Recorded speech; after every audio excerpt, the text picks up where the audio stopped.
welcome to the latest edition of Deals and Deadlines. This is your sports business podcast that we give you all the insight on all the sports business things around the world of sports with Hadley, Engelhard, our super agent and our business insider. I'm Matt Chernoff. Thanks for joining us. We have a lot of ground to cover, Hadley. Let's start with something you and I have talked about a lot in the ever-changing landscape of college athletics. According to Front Office Sports, a new bill has been introduced that would block private equity deals around athletic departments or conferences, according to a draft of the bill that was obtained by Front Office Sports. No school or conference would then be permitted to sell ownership stakes to a sovereign wealth fund, a PE or a hedge fund. You and I have talked about this, how logistically this was going to work. Here's a new wrinkle in the plan. Yeah, well, I think we called this out, several weeks ago, that the odds of this working out because of the big money behind these entities. And so it's not about the money, Matt. I mean, listen, these teams now are broke, right? A percentage of money is going elsewhere, and they're trying to compete financially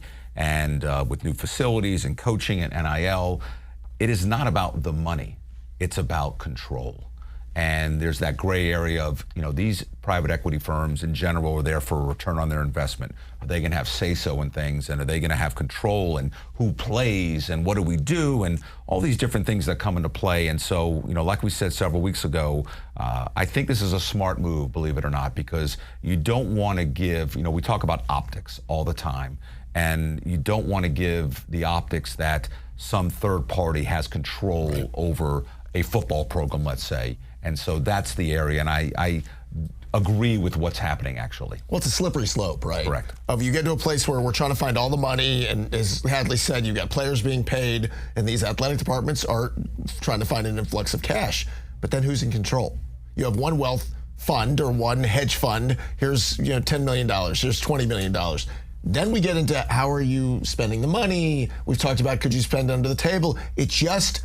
And again, we're here. This is college football's fault that there were no governors put on this stuff at the beginning, but there's no way to account for it would be the problem. Correct. And then you take these private equity funds, people have to realize a fund is other people too. Right. It's not just one person, it's one entity, but there are dozens, hundreds, thousands of people that are involved with a fund. And so, again, I think it opens up Pandora's box and has too many problems, more questions than answers. And I think this is a smart move by Congress. There are other ways. You still have boosters. You still have other ways to do it.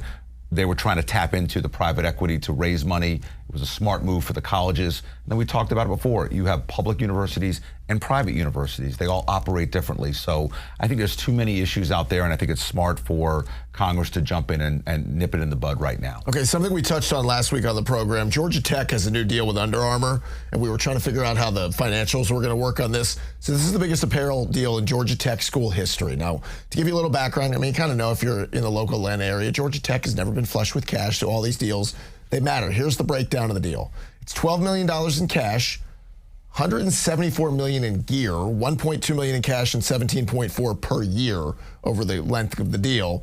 They also said Under Armour will now prioritize NIL opportunities for Georgia Tech players with initial investment opportunities, including getting a chance to sign 10 current athletes to NIL deals. So this is a very big opportunity for Georgia Tech and a huge jump over their last apparel deal. Yeah, and I believe for Georgia Tech, this is going to be the beginning. I think other schools are going to follow this. Where sports is a mimic thing. We copycat everything, and you're going to see other people do that. Initially, when you had a shoe deal, it was about, just the sponsorship. Now it's about a business partnership and offering opportunities to your players to do NIL stuff. So it's a true ecosystem of putting things together and allowing a hybrid type of investment with a company like Under Armour to really brand and partnering with an institution. And it's not just football, by the way.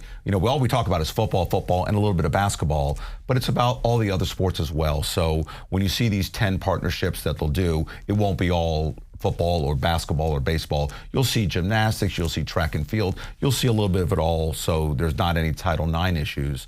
But again, I think this is the beginning, and I think you're going to see other people and other colleges copy exactly what Georgia Tech is doing. So you and I, a lot of times, Hadley, will talk about ROI and how you get the return on investment if you're a brand or a company like Under Armour.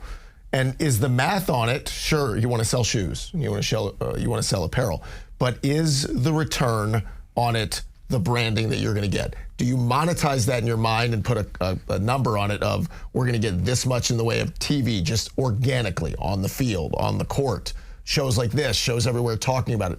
Can you put a number on that that makes the return on investment beyond just selling apparel? Yeah, I'm not sure if you can actually put a true number on how much Under Armour is going to benefit from this. You know, how many Steph Curry shoes are sold by watching Georgia Tech sports. I mean, I don't think you can actually do that, but you know, you have to do marketing and branding. And again, to be part of an entity like Georgia Tech and be able to be involved with their players, it's a commitment, and that's what you're looking for. And I think Under Armour is using Georgia Tech also in a selfish way, is looking at it to now maybe partner with, you know, they lost Auburn, a bigger school, you know, so they want to go ahead and get back into the game of working with the big schools. Kevin Plank is now back at the helm of Under Armour, so I believe that this is a smart tactical move with Georgia Tech, but it's also for Under Armour a great way to show that they can partner with an institution and do it at bigger institutions. And I think you're going to see that happen in the coming years. All right, let's talk about an NFL story that was pretty big over the last week. Arizona Cardinals head coach Jonathan Gannon's now been fined $100,000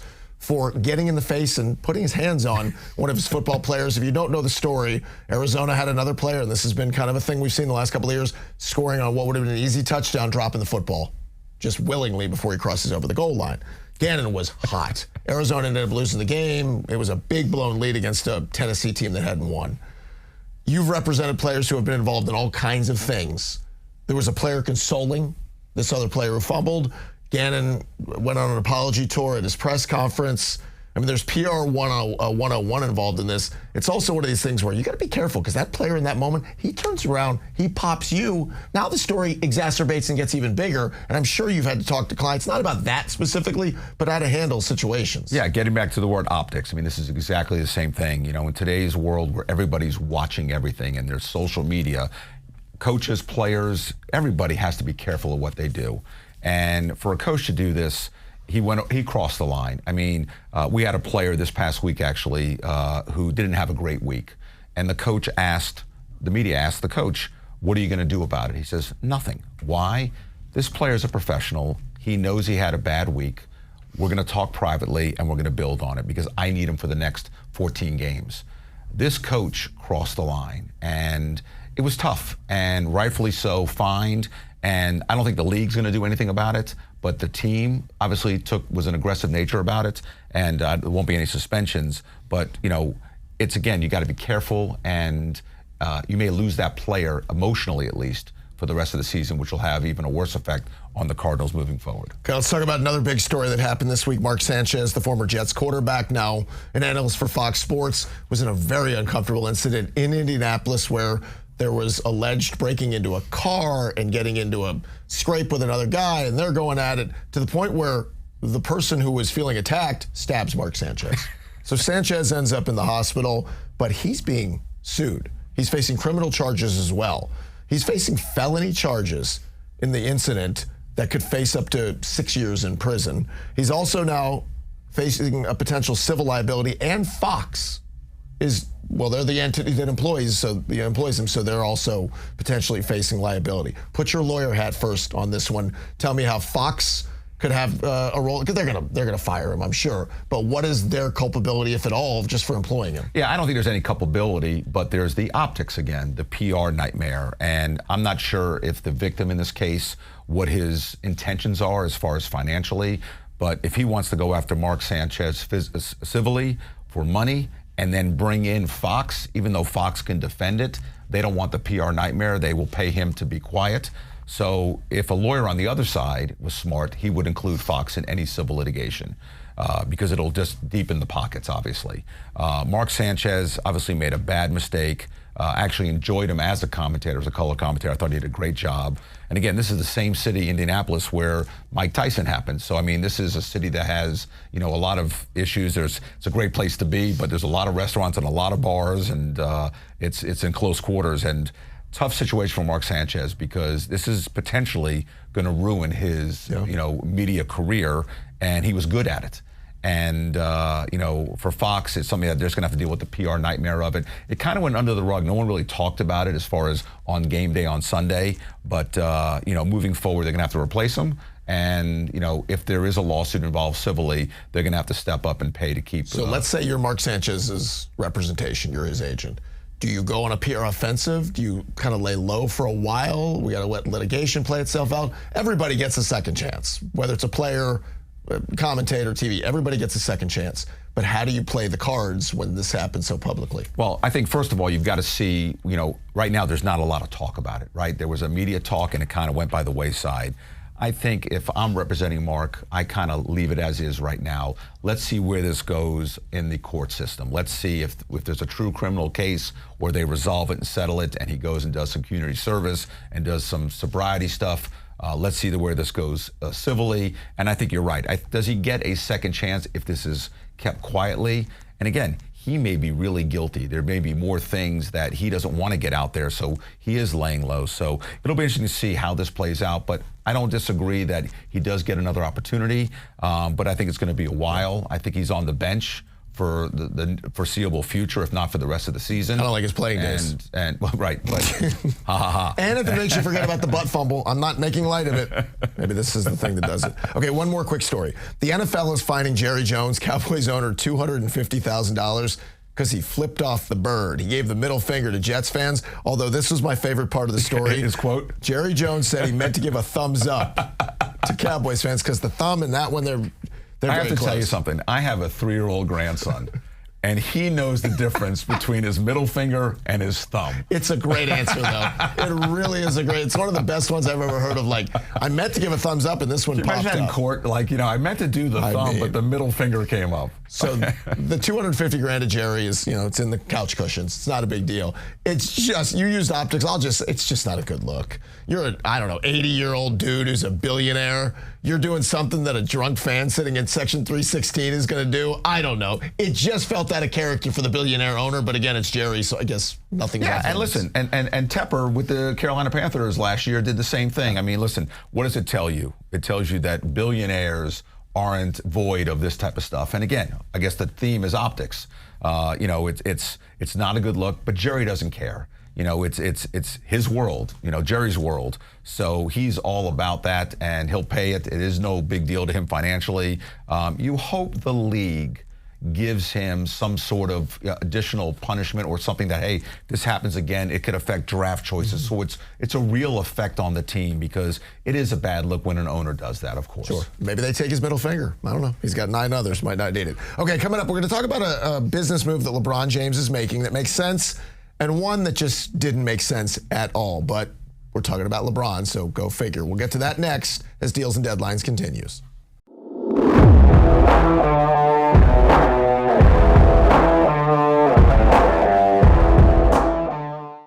All right, we continue with this episode of Deals and Deadlines. Thanks for joining us, your sports business podcast, which, if you remember, you can get new episodes each and every Friday. They drop on every podcast platform. You can watch us on the 680 The Fan YouTube channel. And Hadley's a good-looking guy, so I would tell you to watch.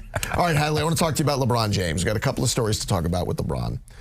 His career is getting closer to the end, but not over yet. But he's always making business moves. LeBron is joining RWE of Overtime Elite, which is a huge funnel to getting high school players into college basketball. LeBron, who has had many a different toehold in all kinds of businesses, will make history as the first active basketball player to align with the Next Gen Hoops program, described internally as a seismic move for the culture. The deal expected to be finalized soon. So tell me what you think about his involvement with this. Financially, I'm sure it'll be a boon for him, but what his name being attached means. Yeah, I think it'll give kids to give people a background about how this league works is kids will opt out of finishing up high school to go ahead and play in this league, or it'll be a gap year, so to speak, instead of going to college. And it gives him a chance now, instead of just mentoring these players, he gets to monetize it. And, part of it also is he's part of a sports agency. And so if he can get his claws into these players, the agency that he is partner of, he can now represent these players. So I think there's many footholds where he can benefit financially. But I also think it's great to have someone like him to be a mentor. And if he can make money doing it, God bless him. But I think it's a good thing. The only caveat is if he does this other league that we've heard about him doing in Europe and competing with the NBA, is he trying to get involved with these kids now to funnel them to this other league. It would actually be smart. I don't know how. It would be a smart move, but it would be bad for the NBA, obviously, and to have one of their own who's currently employed by the NBA doing this with the motive and intent of bringing it to a competing league. Not that he cares and not that it affects anything, but again, optically, it's not a great look, and you hope that's not the rationale behind why he's doing this. He's not going to make a ton of money with this necessarily, but if he can get his hold on these types of players and funnel them to his new league, that may be the true motive behind And this. for those who don't know, Overtime Elite's a high-level AAU, essentially, right? And they're paid, though. Right, but it's a younger audience, right? So I have a 12-year-old loves Overtime Elite, taking him here in Atlanta to it, get a chance to see these next-generation kids who are not playing high school anymore. It's supposed to be a better competition. They're going to Duke, they're going to Georgia Tech, they're going all these different places. They have a deal with YouTube. They're on YouTube. They do huge numbers on YouTube. The gear, the merch. So maybe LeBron also, beyond the money and the part, it's a way to, again, stay relevant with a much younger audience that now has his brand and his name and his face plastered all over it. So from that standpoint, it makes some sense as well. Well, he doesn't have to do that because he's got his son Bronny, who's going to be an NBA All-Star, future Hall of Famer too, that he can rely on. That's fair. Let's call it like it is. Should have thought that. All right. Okay, so that's the business side of what LeBron did this week. Here's the one that I don't understand. So, middle of the week, there was a social media video that LeBron put out that said Decision 2.0 coming. 24 hours, big announcement at noon. So before you get into it, did you think, what did you think it was? So a couple of thoughts on it. LeBron is thirsty. He's like a 16-year-old girl that when he's not in the mainstream he needs to create something. So I know whenever he announces his retirement, it's going to be a big to-do. When he does announce it, will be a year-long celebration of LeBron. It'll have to be rocking chairs and, trips to the beach and all the things. Correct. So I thought, okay, maybe right before the season he's doing, but in my mind I said, is he doing this on social media at noon, midweek? No, this would be a prime time, get the networks, get all of it. But I didn't know what to expect. What I wasn't expecting was a Hennessy commercial. And that's what it turned out to be. He's got a partnership with Hennessy. It was, I think, the biggest boneheaded, short-sighted, killing your own brand, because there will be a day soon where LeBron is going to say, I have a big announcement. And we're all going to sit down at that time and go, oh, has he got a deal with FedEx now? Is he going to sit down and going to tell us about a brand deal he's got with, Miller Lite? I just thought, LeBron, bad idea. Do people around him not tell him the truth? Is it always Bron, great idea? Because this was a bad look for a guy who doesn't need the money, doesn't need the fame, doesn't need the branding. And it was like a local radio station announcing we have a big announcement tomorrow at noon, and it's something that nobody cares about. Right. I just thought, what a weird look. So I don't disagree with you, but if you remove yourself from being in the media world, Matt, and you think about it, it's brilliant marketing 101, because everybody was guessing what it could be. Is this his farewell tour? Is he announcing something new with shoes? Is he, whatever it may be, and everyone was on pins and needles like, what is this about? And even though it was just about Hennessy, everybody was in it and everybody was listening to it. And so I think it was a collective thing where they decided this would be a great way. It's relevant because the season's about to begin. And I think it was, part of it was smart marketing. Now, just like you said, it's kind of the boy who cried wolf. You start doing these big announcements and they're not big announcements. And when you want to make a big announcement, it doesn't become relevant as much because you burn that bridge. So I don't disagree that it could happen, but I think for this... Yeah, it's great for Hennessy? Yeah. I just don't think it's great for LeBron. No, but does LeBron even care? No, LeBron... yes, he cares because he likes to be talked about. He had 24 hours of Hadley Engelhard going, what's the announcement? What's LeBron about to tell us? And I would add this. If you're old enough to remember the movie The Christmas Story, I was picturing Ralphie in the bathroom decoding his message, and it said, drink your Ovaltine. It's like, I don't know, it was very hollow. Yeah, but you take Jake Paul, these fights, like, enough. It's the same story, it's the same outcome, and he's fighting a has-been, but you know what? It's entertaining. We all still watch it. So as long as LeBron is playing for sure, and he makes these types of announcements, it's going to create excitement. What happened where he doesn't feel loved? Every now and again, if you follow LeBron on social media, when it's been too quiet, he'll have one of these cryptic, like, weird teenage tweets to try to get everybody talking about him. Does he need more hugs? Because I feel like in his career, he's got more hugs than just about anybody. And I know we do the Michael LeBron stuff and all that, and it was a different era. you didn't have these kind of avenues. I don't know that Michael Jordan ever cared that I need to be, discussed constantly the way LeBron needs it. Well, you don't have to give Michael that excuse, because look at today and the last 5-10 years. He's off the radar. He is doing unbelievable financially, owns things and is doing everything. He's not in the front line of mainstream media. He doesn't need it or doesn't want it and doesn't desire it.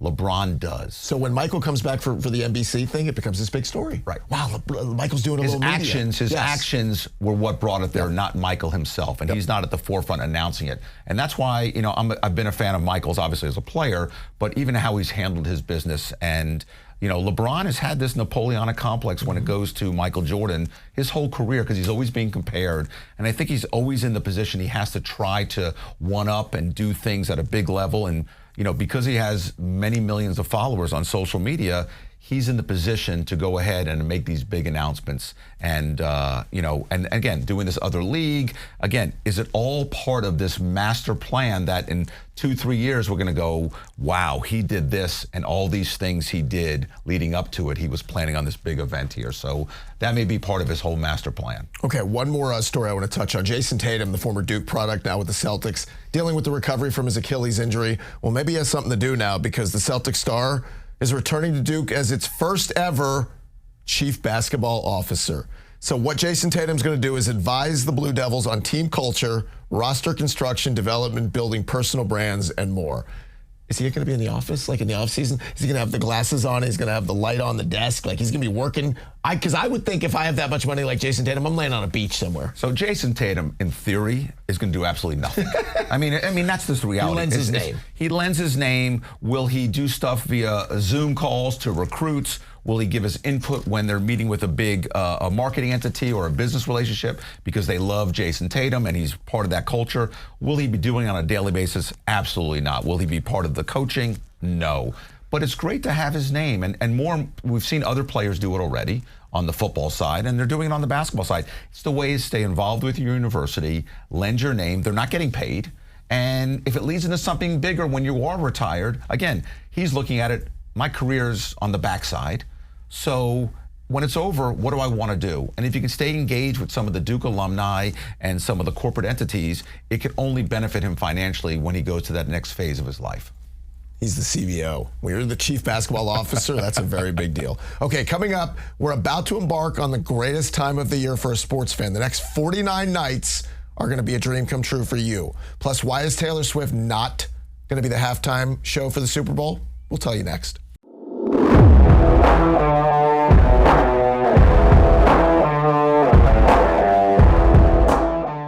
All right, we continue with this episode of Deals and Deadlines with Hadley Engelhard. I'm Matt Chernoff. Thanks so much for making this part of your podcast rotation. We hope it's maybe at the top, because new episodes drop each and every Friday. Again, you can watch us on our 680 The Fan YouTube channel. I saw a tweet from Brett McMurphy that goes back to something you and I talk about, just the TV world and sports. I mean, it is content every night of the week that fills networks and streamers' time, which they want.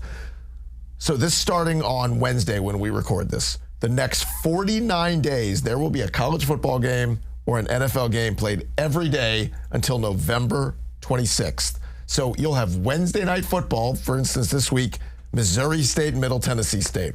I don't know. You want to watch it? I'm not sure. By the way, I'm basing my entire week on that. You should be. How about Liberty and UTEP? That also available. You're going to have nearly 50 days. It's a gambler's paradise. It's a TV content paradise. It's all of it coming together. We get it through sort of the holiday time of the year. I don't know. There's some dead times, don't get me wrong, but then you welcome in the fact that NHL started. The NBA preseason's here. NBA is going to be starting. Baseball's in the postseason. It's overwhelming, Hadley. You're going to see a lot of lonely women out there. No, in all seriousness, you brought up a valid point. I think if you were to dissect this on what the thought process is in doing these almost 50 days straight, it is gambling. And I think if you boil it down and peel, every layer, it's because people want to do this and stay engaged. And I see it all the time, even with my own kids. They'll do stuff fun, $1 here, just fun stuff to be part of. And it helps you engage. No, it totally does. Yeah. And people who are not vested in the game itself, you're now watching Middle Tennessee State against Missouri State. I mean, games that you couldn't name one player, you can't even name the coaches.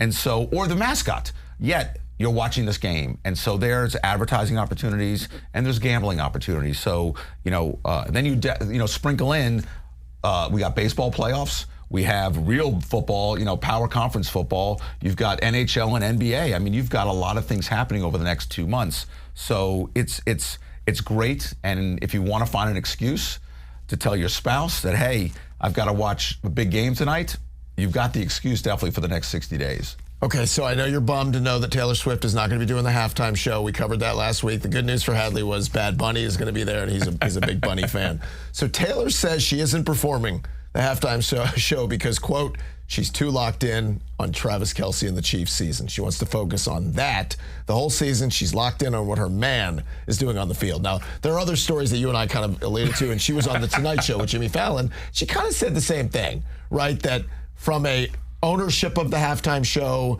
to wanting it to look as grandiose as she does, there has to be some more give from the NFL. And the NFL would love to have Taylor Swift, but she wants the Eras Tour. They want a 22-minute halftime show. Production costs will give you only so much. You have to cover the rest. So there are some business elements to her not doing the show beyond she's locked in on her man. Yeah, I don't buy into the locked in on her man. I mean, listen, she still can watch the games every weekend and be locked into her man. And that team needs to turn it around or they're not going to be anywhere near the Super Bowl. So listen, this was a business decision, whether it was time constraint or just straight up financial or a hybrid of the two. It just didn't work out. And, it's sad because I think it would have been great because Travis is only going to play so much longer. And it's the perfect match to have it. Was she concerned about the Chiefs being in the Super Bowl and there being a conflict? Maybe that was part of it too. But to say she's focused in on her man. Locked in. I'm locked in, excuse me. Come on. Is you could still be locked in on your man and still perform the halftime show. So don't buy it.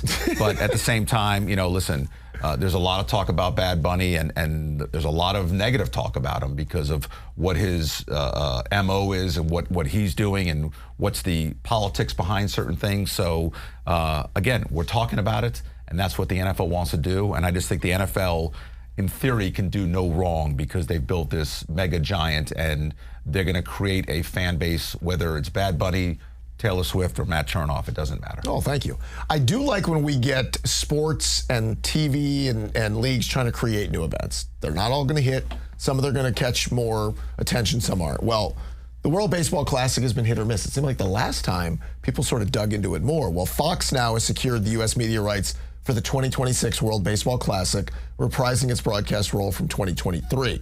They kind of had the perfect storm. Remember, we had an at-bat with Ohtani and Mike Trout kind of happening. The U.S. made a big run. It was one of those. I don't know if it can happen again. These things take time. I thought there was some more momentum for that. And what you and I talked about, it gives Fox what is a 2-week opportunity at content on FS1, Big Fox, however they want to split it up. Yeah, and I can tell you from just personal experience, these last 2 months, I was in the Czech Republic and the Netherlands with the European Championship Baseball and got to meet people from all different countries in Europe, and we talked, and all they could talk about was the World Baseball Classic, from players to fans. And so it is global.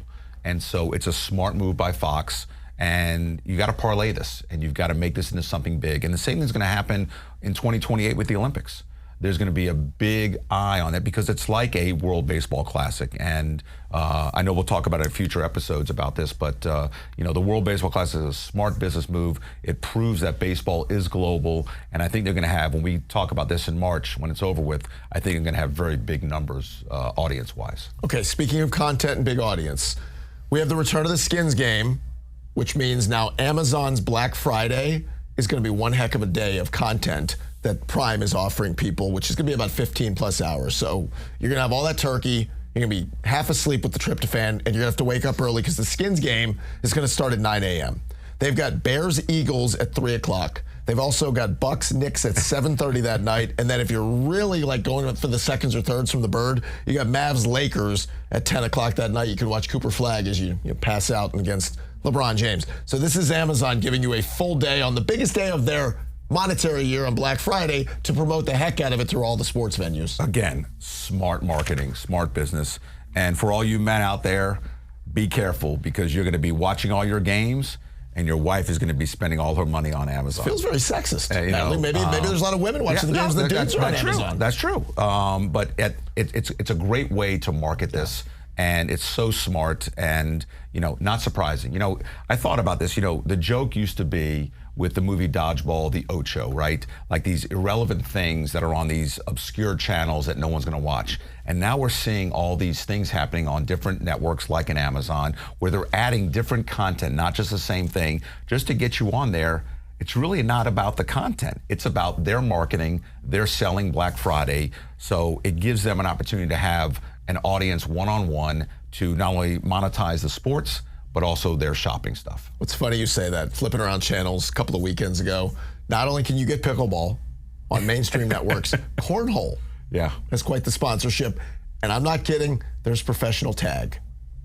And I watched.